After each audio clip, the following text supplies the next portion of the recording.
But let's get our conversation running this morning. So prior to this segment, we asked a question, and the question is that, is it mandatory, is it a must for the parentage of children to be revealed to them at any point in time at all? So if you end up with probably just your mom, if you end up with just your dad, or maybe it's even a guardian, an auntie, an uncle, and you don't know who your parents are, you don't know who your dad is, you don't know who your mother is it a must for you to know?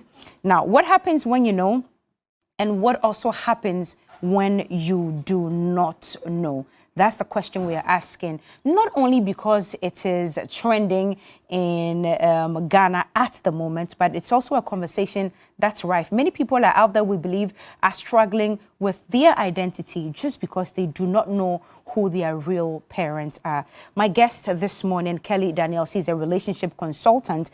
And of course, we would also be joined by Catherine Onwudiokit. Did I get it correctly? I was rehearsing. Mama Kathy, I hope I got your name correctly. She'll be joining us all the way from the USA on Zoom. Good morning. Mama Kathy, can you hear me? I just want to check if you're with us. Good morning, good morning.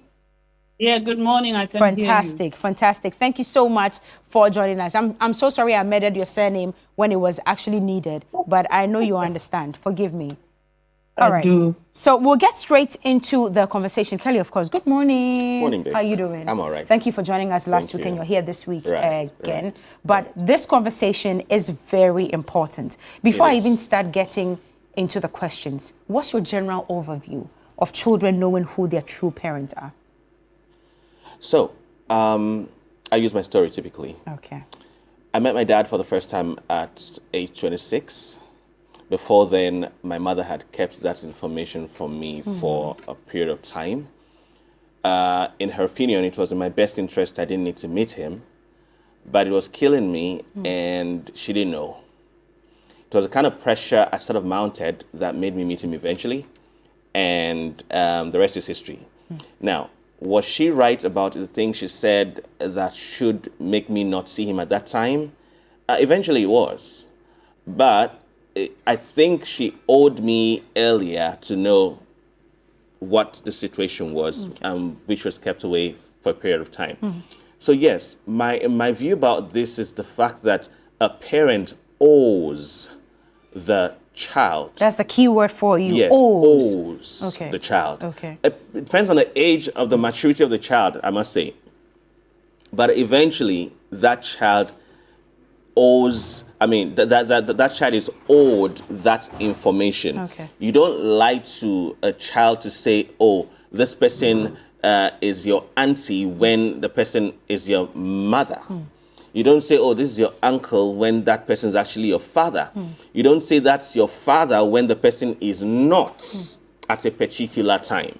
But as maturity comes upon that child, it's necessary that you pay that debt so that you clear the air, so that the child is not misinformed when the child is an adult. Okay.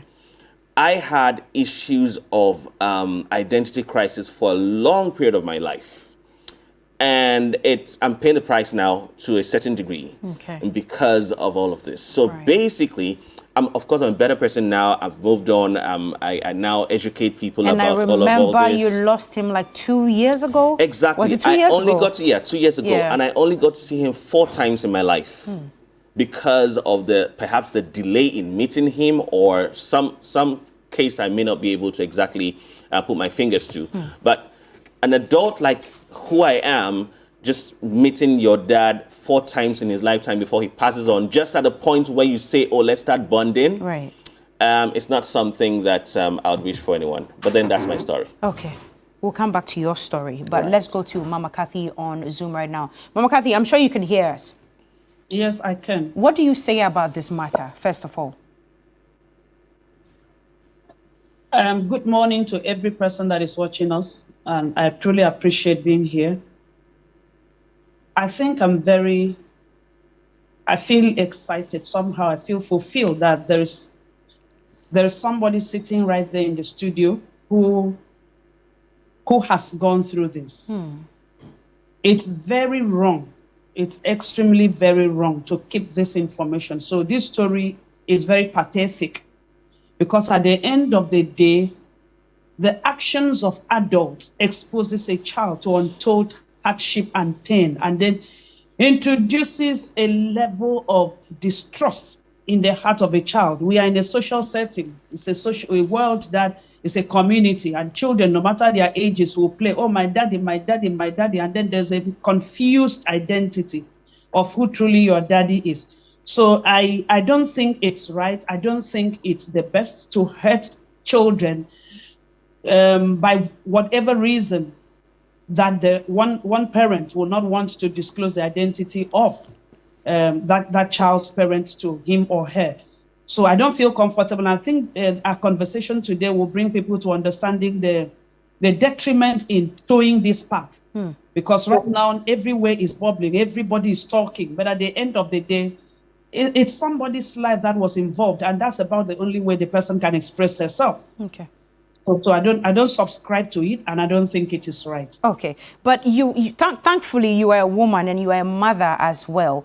And on a scale of 0 to 10, oftentimes it's the women who would usually not reveal the identity of their children's father to them. I mean, it's been conducted surveys everywhere showing that oftentimes it is the women who may not say who their children's father is. Why do women do that? Or why do human beings in general do that?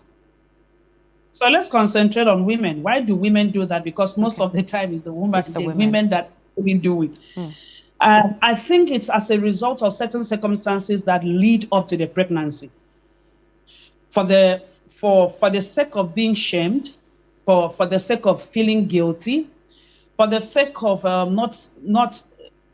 would say non-disclosure as a result of the damage it may do to the person involved, to the woman involved. You know, some people get into relationship, different dynamics of relationship that play out, and at the end of the day, pregnancy comes, and they don't want the whole truth to be made known. So they'll rather keep it secret in order not to expose. Let's assume you are dating a married man, or probably your friend's husband, or probably somebody so close. You rather want to keep it secret than divulge that information because of selfish interest. So I believe that it's as a result of the fact that we as human beings, and most especially as women, have come to a place of not thinking about the third party that will be affected, or the byproduct of that relationship we push ourselves into. So let's assume for whatever reason, I get into a relationship that I'm not comfortable enough to talk about it openly. And this happens. In order to protect my interests and protect my what do you call it now? Protect my pride, I'll rather keep it. So it's because of the selfish interest, and for whatever circumstances that led up to that, that makes women to keep the thing secret. But at the end of the day, I think we better do the right thing, because you are keeping it secret, is protecting your interest, but a child that is brought into the equation is going to be very, very, very distraught as a result of that, your action. So it's a selfish action. All right.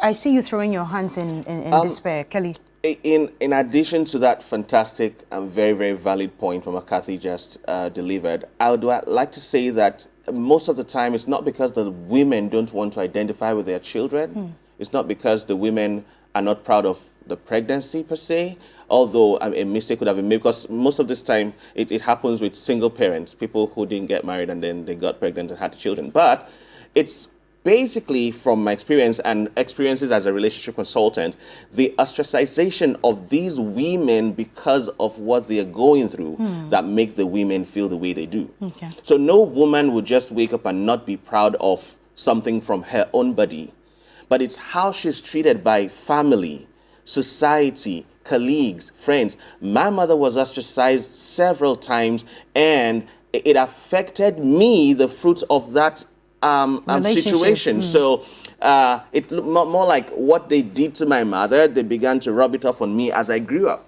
So you can imagine a mother, dealing with rejection and ostracization from conception of the baby, and then the baby inheriting that neglect, that rejection, that ostracization, that segregation, that outcastness, if there's anything like that. And then this child has to grow up to fade out all those things before he even gets to become a personality of note. And that's why I said I battled identity crisis for a long time in my life. And sort of once in a while it just shows up, and I have to deal with it. So I'd rather say, in addition to what McCarthy is saying, is be careful what you say to a woman who chose to keep a baby.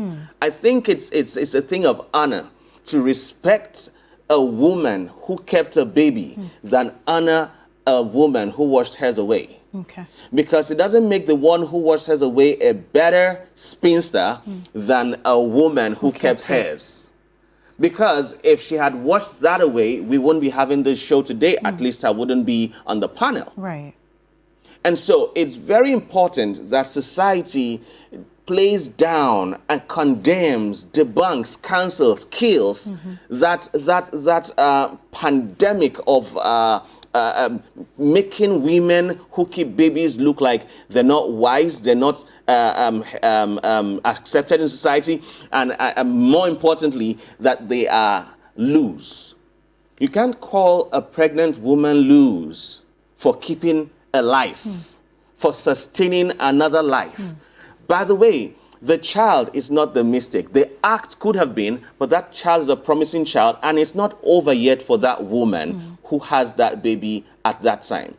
And so when you look down on a woman who's pregnant or who has a baby and no man attached legally, you are literally exposing the quality of your mind, saying that this is the worst this woman can ever be, best this woman can ever be. No. Let's encourage it. Does this add flavor to making people live the kind of lives they live? No, but you never know the kind of life the woman lived before that time. What if it was a rape situation? What if it was a manipulative situation that got this woman into that place? Nobody knows nobody's story until somebody says something. But until then, can we honor women, respect women who carry and who nurture children, regardless of what man is in their lives? Mama Kathy, I'm coming to you in just a little bit, but because we are blessed enough for Kelly to have gone through this himself, I would ask you. So for 26 years, you didn't know who your dad was? I didn't even know what he looked like. I didn't have a photograph of him. Did you know his name, though? I knew his name by eavesdropping. I never knew what he looked like. I never knew one relative of his who existed until I was 26. So Were I you never bold knew. enough to have asked? I asked as my life evolved. Okay. I mean, children in my school would be dropped off by their fathers in kindergarten, and I'm always dropped off by either a driver or my mom. So I'm like, where's dad? When is dad coming to drop me off in school? Coming home to drop me off in school? Because they kept telling me different stories of who he was and how he was and all of that. So I'm like, okay, so when is all these things came to mind?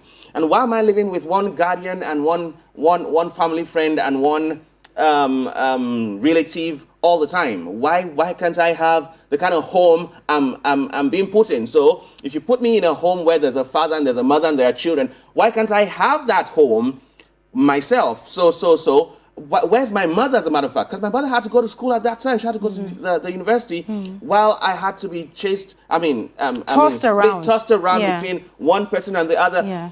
And 99.999 people of those people I tossed around treated me in a way that I don't want to talk about on TV. Hold on to that thought. I'm going to ask Mama Kathy a question, and I'll come back to you, who's our life story this morning, to confirm or debunk for me. Mama Kathy, so what are the emotional or psychological implications of children who do not know who their fathers are? Okay, I think Kelly dropped something with regards to that question, but let me even touch on what Kelly said briefly before I now answer that question. Okay. You see, the issue is not the ostracization of women, or it's not how the society treats. Yes, that is there, can never be minimized. The issue is the fact that the woman, no matter the condition, should be able to have a discussion with the child at a certain age. You don't keep certain information, no matter how you are treated, because you don't now bring the residue of the treatment that is meted out on you and then put it on the child who is innocent. We are talking about disclosing the identity of a child's father. And for a girl, it's so important. Kelly is a boy. Girls look forward to having their daddies around because that is what teaches them what to look for as they grow up in the opposite sex. So it's so important that we understand this. But then emotionally and psychologically, I think that it's such an abusive thing to keep that information from a child because it makes the child anxious by reason of certain questions that gets to that child or from friends, from relatives, from everybody around. When you see other children talk about their dad, there is something that gets missing in a child that doesn't know, or the identity of the father is blurred, or it's not even mentioned at all. And then, there is this anxiety, there is this depression, there is this self-esteem issue, sometimes suicidal ideation. It affects children in such a way that you will never be able to. Research has, revealed a lot of things. Some of these children, they either recoil, become extremely reserved, or some take on to dysfunctional behavior. So at the end of the day, they are judged for the actions they carry out, but they do not know the impact of their not knowing their fathers on them. It is extremely, I tell people, by reason of the kind of thing I do as a family life consultant, I meet with people a lot. There are people that are being judged wrongly for what they are doing, but they will never understand the fact that most of them are dealing with issues that they can't talk about publicly with regards to identity of their parents or the things that are not going on. So it affects, even educationally, in their schoolwork, it affects them. It affects their choices. It also sends them to, some of them to addiction. Having to use something to numb the pain of unanswered questions. So at the end of the day, it reduces a person that have been holistically very productive to a caricature or a complete opposite of who God created the person to be. It's something that until you are in that shoes, you will never be able to talk about it. So that's why I'm particularly glad that Kelly is here this morning. Which of the things Mama Kathy talked about do you identify with? What was happening to you in those 26 years and even after when you got to know? Have I been suicidal many times? Perhaps more than many times. Just because you didn't know who your dad is? You see, it's not just because you don't know who your dad is. Okay. Well, now that I'm a relationship consultant and a family advocate that I am, I see the cracks on the wall and where. So it's easier to heal, but more traumatic to apply the medication on yourself. It's easier to be able to help somebody out than rescue yourself. So yeah, a couple of times I have had those thoughts. But I want to say that if we are not careful as society, we'll lose our geniuses to people in this category. Okay. If we don't give full attention to it. Again, I think this is the time to talk about women who do not, talk about who their children are.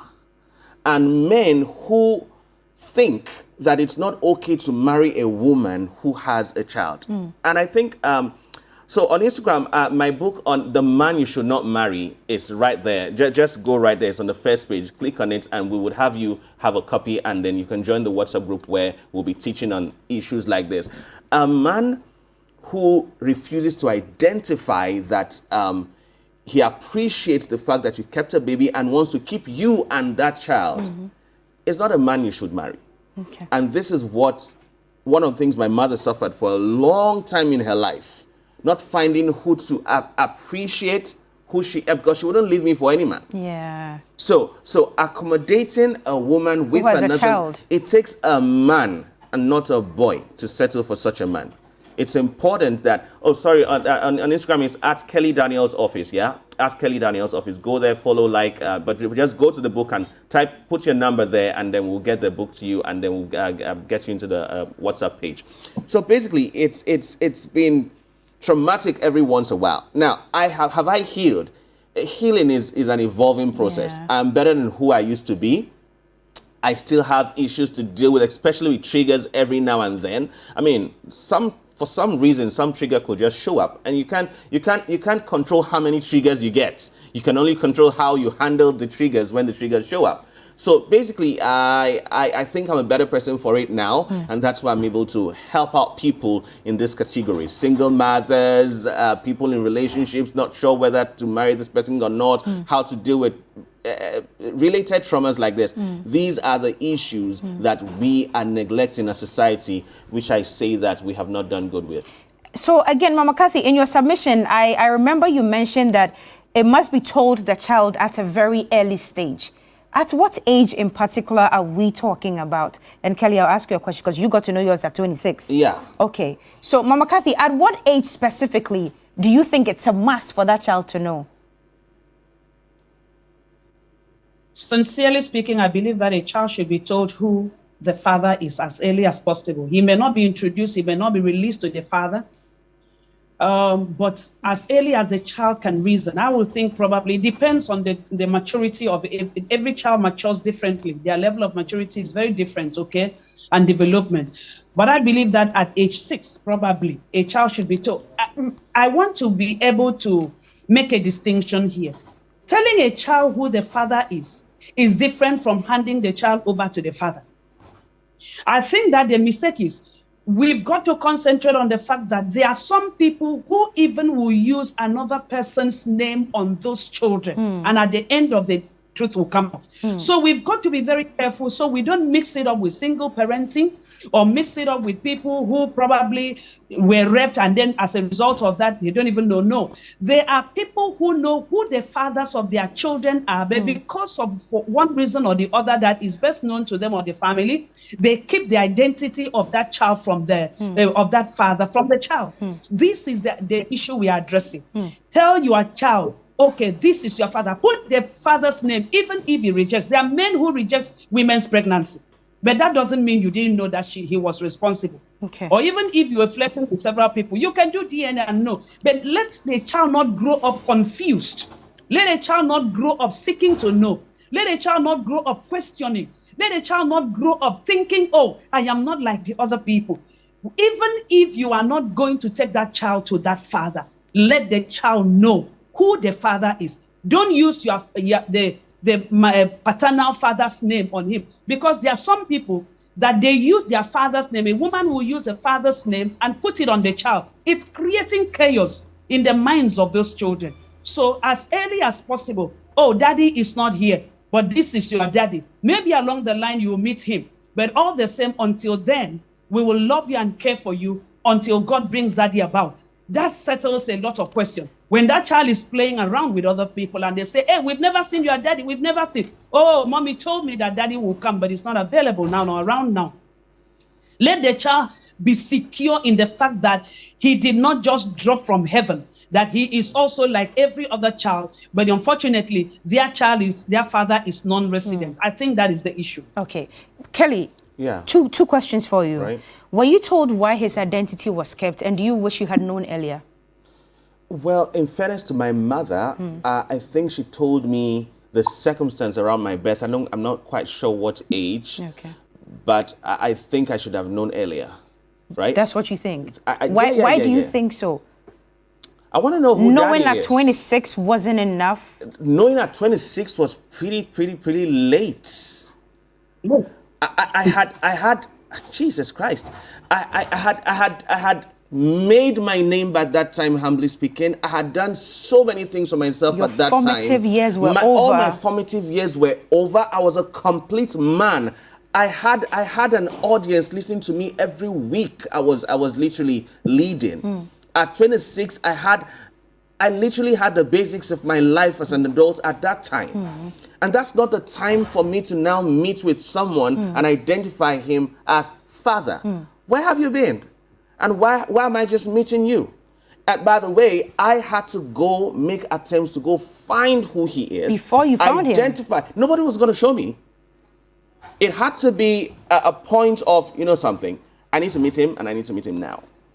And at that time, it looked like they realized how serious I was. And then but in fairness to my mother, she was just trying to be supposedly protective of my mind. Now, am I happy I met him? Maybe I would say I'm satisfied that I met him. Okay. Maybe not happy, maybe satisfied. Because everything my mother said was what I encountered. So she wasn't wrong per se, but let me know that I can identify with. I'm not a bastard. I can touch you. I can feel you. I know where you live. I can pick up my phone. Because at that time I didn't need nothing from my dad. So it's not like, oh, come saddle responsibilities. I just want to pick up my phone and say, okay, I know I'm talking to my father. You know what I'm saying? And that part of my life was a crack in the wall for a long time, and it still is, especially now that he's gone. Okay, so you think your ministry would have been more blessed or better if Daddy were around? Well, talking about the ministry, I think it actually births the ministry to become what it is right so now. So that's what actually births it. That's fundamentally what births, the ministry. The ministry, because I saw God using me to heal people in that situation, even and I didn't even know why He kept sending such people to me. Right. And so God will always give you an assignment attached to your history. Okay. And then shooting you into your purpose, because now, as you have been delivered from what you're dealing with, or you're in the process, at every single point in time, you're better than someone, and you're in the position to pull up someone. Fantastic. Mama Kathy, one question for you. What if that child is adopted, doesn't have parents, probably I just walked into an orphanage, signed papers and all that, went through proper procedure and brought that baby home?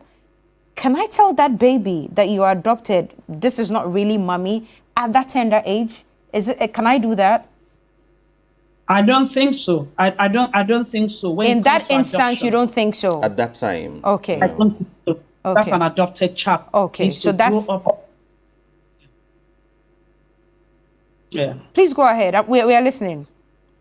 Okay, yes. So cases of adoption is slightly different. Okay. If a woman is a single mother and because of age or certain medical complications, she decides to adopt a child, at least to have one, there is a time that she will have to open up to that child, but she needs to create bonding first because that child is coming from outside. Okay. And you need to be able to connect, you need to be able to connect deeply. Okay. And bring that child to a place where by the time you break the news, that child is secure enough in the love you've shown him or her. Okay. You know, it's different from when you carry a child in the womb and then you push that child out, then automatically there is a connection. There is a bonding from birth. Those are two different occasions or two different situations or circumstances. But we must respect the fact that at a certain age, children should be able to know whose parents, who their parents are. And in adoption, sometimes married people are there. So father and mother are there with the adopted child. I've seen several of my friends who have adopted children, and they have raised those children to be so secure that by the time they are told they were adopted, they bless God that they were adopted. And there is a way to even break the news to an adopted child. It was what I was going to ask you, yes. Yeah.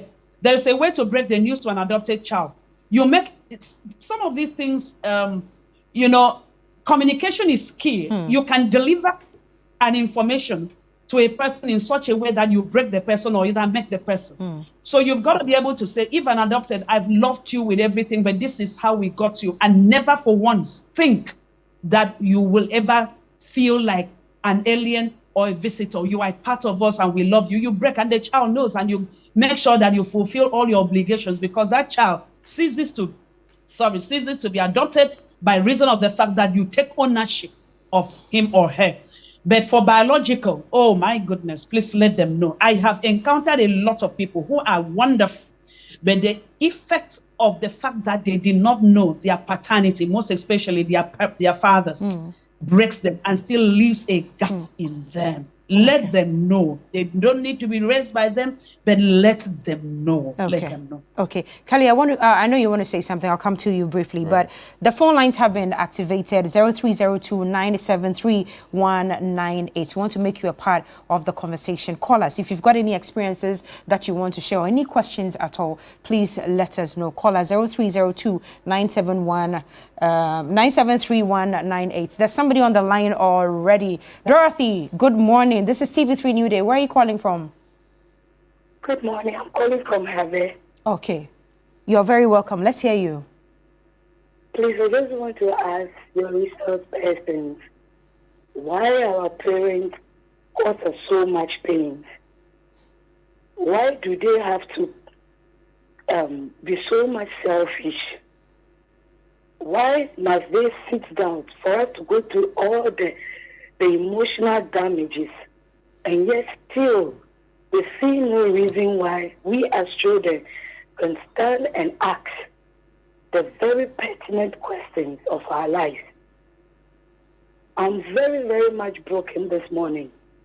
I've been a victim of such things. I knew my father when I was almost 30. And still, I couldn't be reunited with my father. He died, I saw him 3 times, and the 3rd time was when he was laid in state. Wow. And still, I cannot be reunited with my father. Why should we go through this?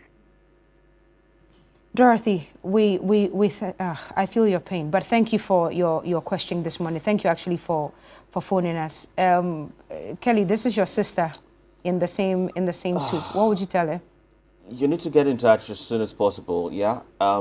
Let's talk. You never know. Iron sharpened iron, and so does a man sharpen the contents of his friend. I am on Kelly Daniel's office on Instagram. Inbox me, whoever is in this. Cookie, I am concerned after 40 years of life to be careful, not just about what we're talking about, but the aftermath of the person's life in the future and regarding who he settles with. These kind of children end up marrying people not for the reasons for marriage, but for acceptance, validation, compliments, and what you might want to call all the selfish reasons. And you wouldn't want to blame them because you don't know their story. Right. And that's why, because these people want extra validation and extra, all of these, you feel they are needy and desperate for a relationship or marriage. It's not exactly so. And that's why I'm talking about the healing process of this. And that's why we are careful of the man you should not marry, especially for women. Let's talk about this after now, because Kelly, we don't really have all the time. Let me pick a phone call. Right. Isa, you're calling us from...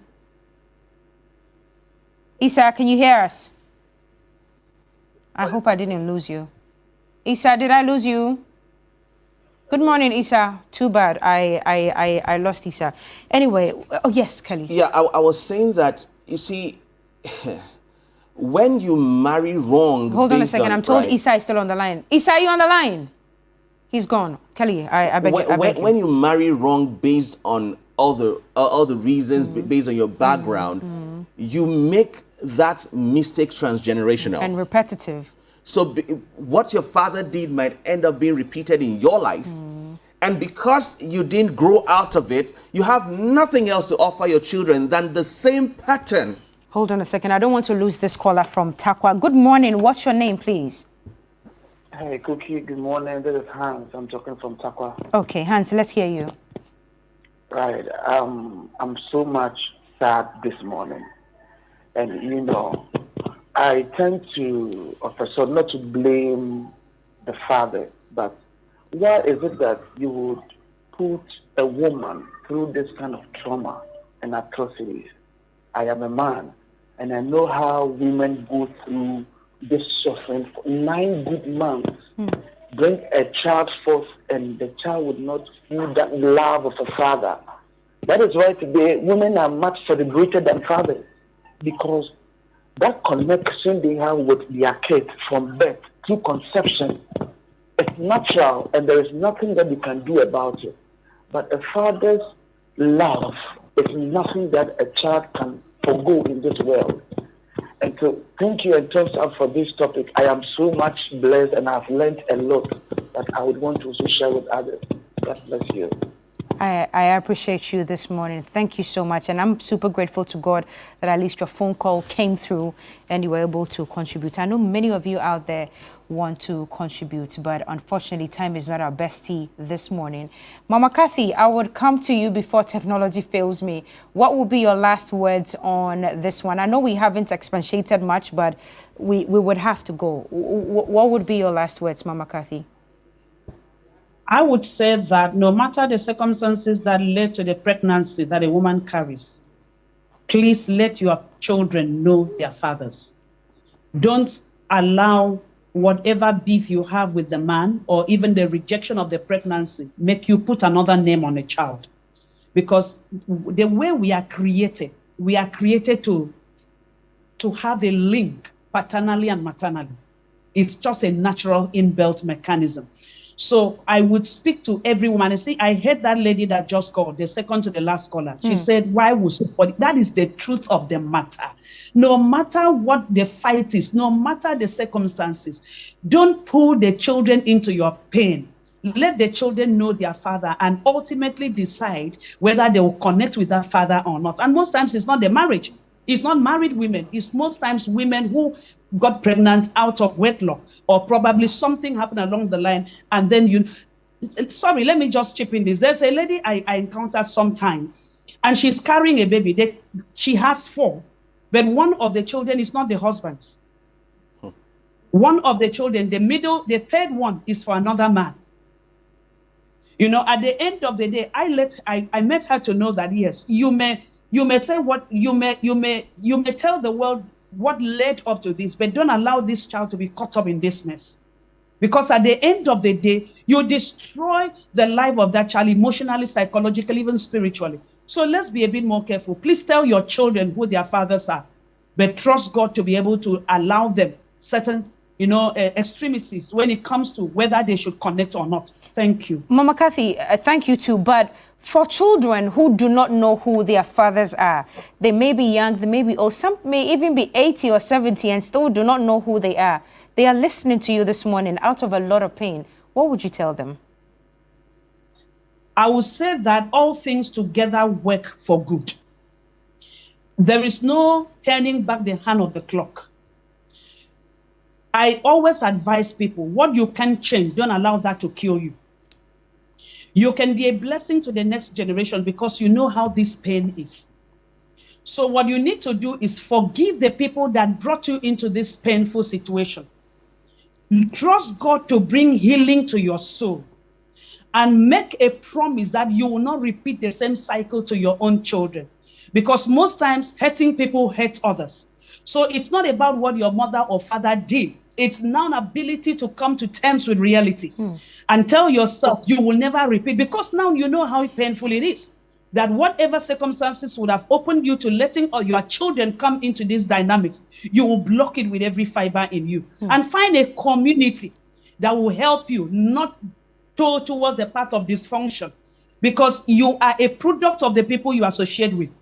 At the end of the day, trust God to give you people who help the process of healing. And be determined that you'll be a different person. Forgive the people that caused you the pain. And then I am available. I am very much available. I am a mother, and I've taken people through a lot of these things. Because at the end of the day, people are